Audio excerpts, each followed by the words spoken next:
Jo një sekond. Në deklaratën se 55% e shqiptarëve nuk e mbyllin dot muajin. Do të ishte mirë të dinim se nga cili burim dhe kjo shifër, sepse as Instat, as Banka e Shqipërisë nuk kanë publikuar ndonjëherë në një vend të tillë.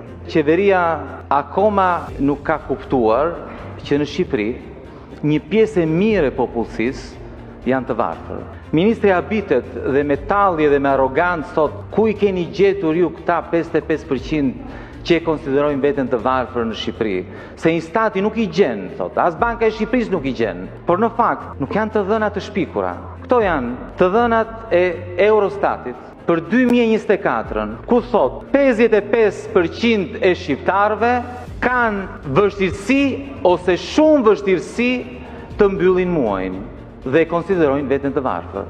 Ministri e Ekonomisë, në vend që t'i thras mendjes, e thot, hajde të punojmë, t'i nxjerrim nga varfëria, mos t'i vjedhim, se pak para kemi. Çfarë bën? Tallet me deklaratën e njerëzve, të cilët thonë nuk mbyllim dot muajin. Tani, për Parlamentin e Shqipërisë, kjo në fakt është një gjë e pakuptueshme, sidomos për ministrat, sepse ministrat rrogën nuk e prekin, nuk e din asa e kanë, sepse nuk ju duhet.